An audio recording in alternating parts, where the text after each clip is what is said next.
এতিমের মাথায় হাত বুলিয়ে দিলে হৃদয়ের কাঠিন্যতা দূর করে দেয় কে?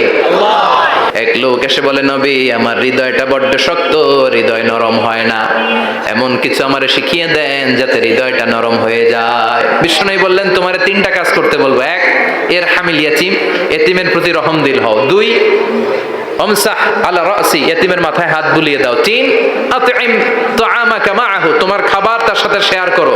ইয়ালিনু কলবুক, তোমার হৃদয়টা নরম হয়ে যাবে। অনেকে আছে দোয়া করলে চোখ দিয়ে পানি বেরোয় না, আছে না নাই?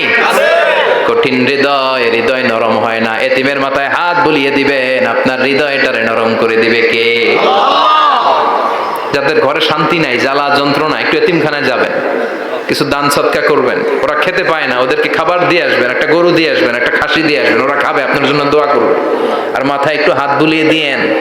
বিশ্বনবীর আল্লাহ বললেন, নবী ফাআম্মাল ইয়াতীমা ফালা তাখহার, এতিমকে তুচ্ছ জ্ঞান করবেন না। আপনি নিজেও এতিম ছিলেন, ছোটবেলা বিকেলে খেলতে খেলতে সবার বাবা এসে ছেলেদেরকে নিয়ে যেত, আপনারা নেয়ার মতো কেউ ছিল না। আপনি নিজে এতিম ছিলেন, আপনি ওদের দুঃখ বুঝবেন, এজন্য খবরদার ফাআম্মাল ইয়াতীমা ফালা তাখহার।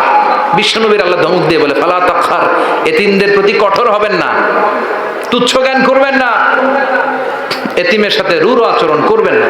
এতিমের সাথে রূঢ় আচরণ করা কবিরা গুনাহ।